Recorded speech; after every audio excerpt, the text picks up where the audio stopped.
Hello everyone and welcome back to my YouTube channel. In today's video, I will give you ancient Egypt beauty tips, so like and subscribe for upcoming videos. Now let's begin with the video. Asterisk location and life, centered along the Nile River. The civilization relied on the river's fertile banks for farming wheat, barley, flax, while surrounded by harsh, dry desert. Asterisk time frame. The civilization was unified around 3100 BCE and lasted for over 3,000 years until it was conquered by the Romans. Asterisk culture and beliefs. Egyptians believed in many gods' polytheism and placed immense importance on the afterlife, leading to the practices of mummification and the construction of elaborate tombs like the pyramids of Giza. Asterisk society. Ruled by a pharaoh, society was highly stratified, with a small upper class of nobles and priests, a large population of farmers, craftsmen, and scribes who recorded history using hieroglyphs. Now let's talk about Hathor. Hathor was a major ancient Egyptian goddess representing love, beauty, music, joy, motherhood, and fertility. She was using milk and honey mask, applied regularly to soften, exfoliate, and hydrate the skin. Also, she was using asterisk natural oils like almond, moringa, castor, and olive oils were applied daily to keep skin smooth and prevent wrinkles in the hot climate. But, important, you should not use it without asking your dermatologist. And also, here's a tip, I was using castor oil for my eyebrows and lashes to grow them. And it grew, but I stopped it because my dermatologist said that because it was bad for my skin, so ask first before using it. Exfoliation. Dead sea salt and fine sand were used as scrubs to remove impurities. But if you don't have it, you can use sea salt scrub. Sun protection and healing. Aloe vera was used for sunburns, and various oils were used for daily protection from the sun. Hair care. Henna was used to dye hair, and castor oil was used to keep it shiny. Castor, olive, and almond oils were used to promote hair growth. Reduces frizz and static. Wood doesn't create electricity like plastic. That means less flyaways and smoother hair, especially in dry weather too. Spreads natural oils when you comb. It helps move your scalp's natural oils from roots to ends. This makes hair look shinier and more moisturized naturally.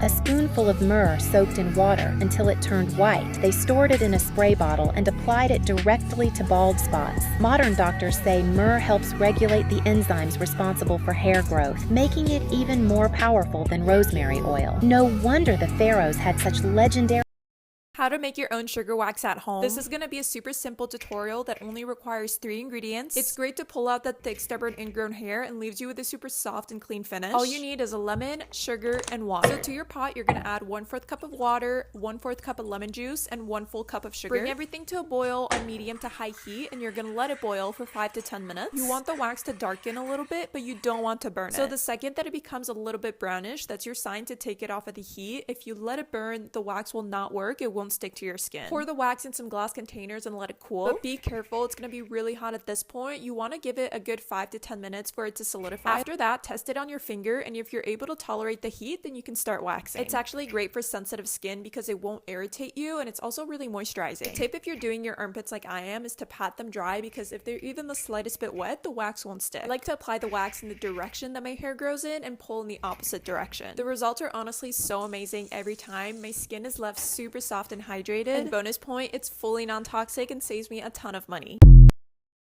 She used royal jelly from bees to moisturize the skin. She used rose water to purify her skin as well as scent and perfume the air around her.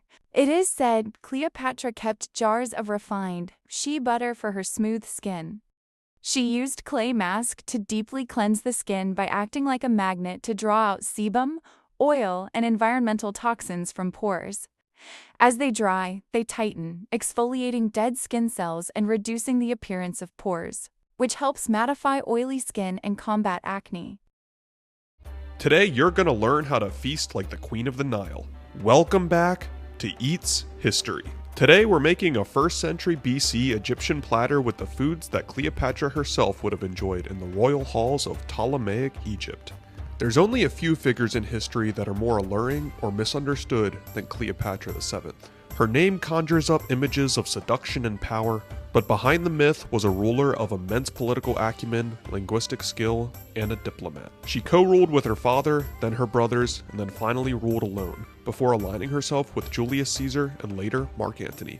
Her reign ended in tragedy. Following Antony's defeat at Actium and their joint suicides in 30 BC, Egypt was absorbed into the Roman Empire. These real historical recipes are both inspired by archaeological findings and writers like Athenaeus and Columella. We begin today with emmer wheat flatbread, a bedrock of ancient Egyptian bread making. Next, we make some spiced lamb meatballs that are very similar to the modern dish of kofta. Next is our channel classic of stuffed dates. Next, we make stuffed grape leaves with barley and herbs, similar to the modern dolma. Then I finish the spread with some olives and some goat cheese with raw honey. The spread captures all of the flavors of 1st century BC Alexandria, incorporating elements of Greek, Egyptian, Roman, and Near Eastern cuisines that collided under Cleopatra VII's rule. This platter is absolutely delicious, and now you have a fun story for your next dinner party. 9.3 out of 10, follow for more historical cooking.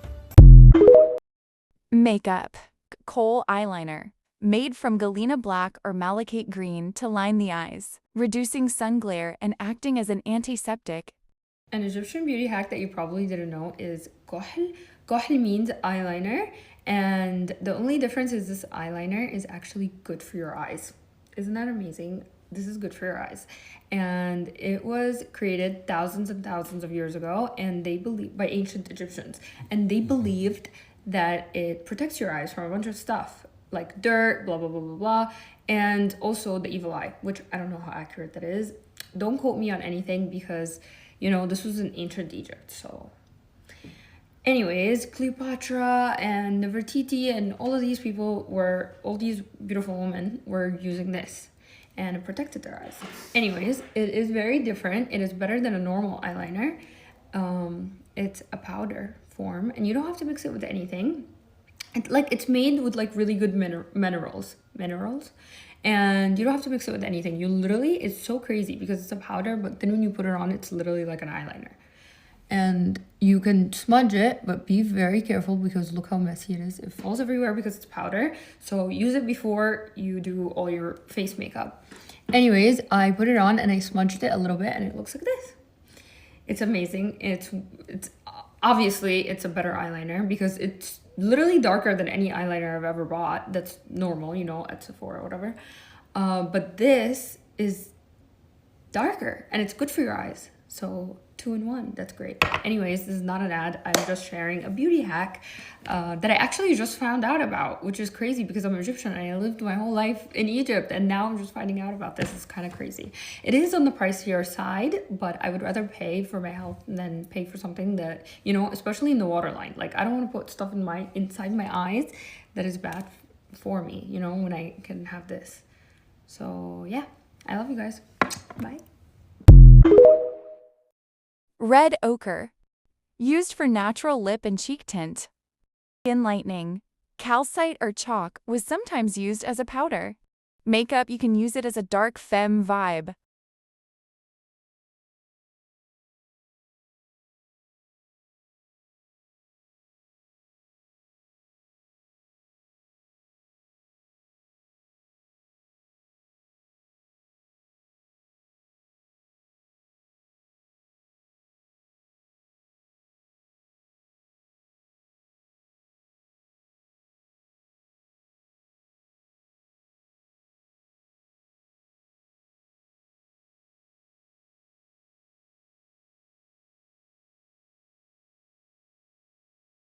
Turning myself into 100 influential women. Today, I'm the Empress of Egypt, Cleopatra. This last pharaoh of Egypt spoke 7 languages. She was knowledgeable in politics, military, geography, economy, and fashion. It was never her beauty that attracted Caesar and Antony. It was her knowledge, personality, and charisma.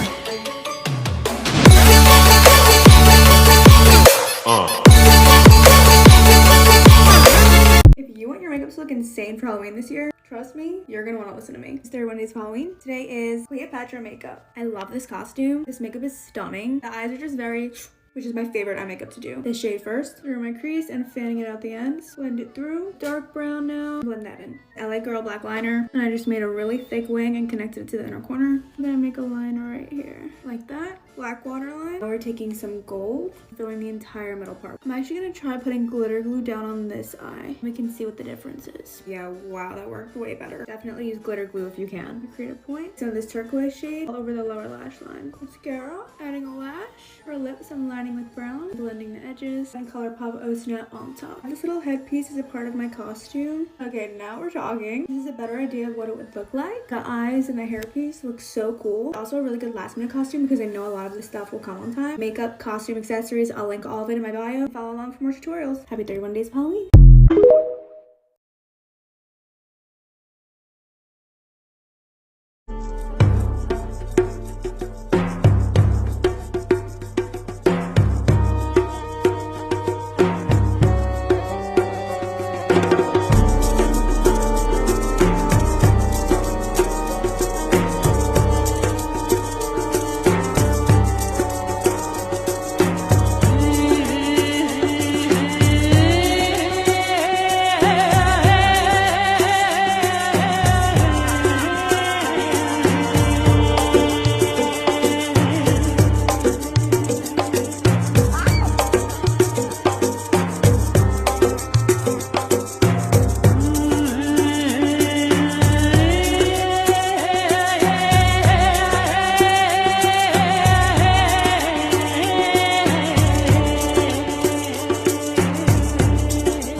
Beautiful Cleopatra. She might have executed me for sharing this information with you, but I'm exposing your 3 one-ingredient beauty secrets from the Mediterranean. You can find all of these ingredients at your home or at a supermarket. I bet you haven't heard of these secrets before. I'm not gonna talk about no milk baths. Secret 1 for bright and even skin. Let me show you what happened to me yesterday. Someone made me up before I lose my mind.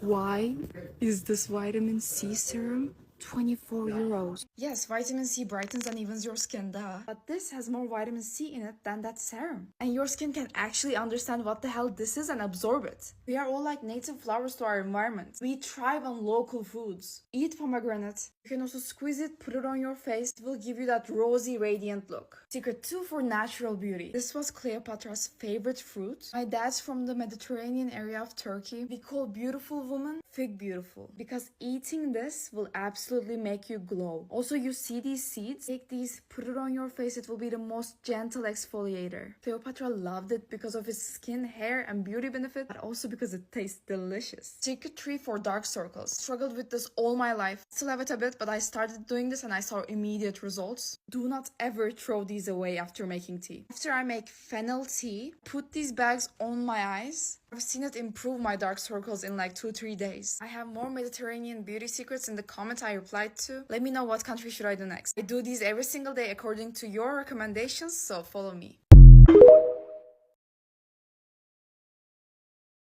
That's it for today's video. Hope you like it. If you did like, share and subscribe for upcoming videos. Love you, bye!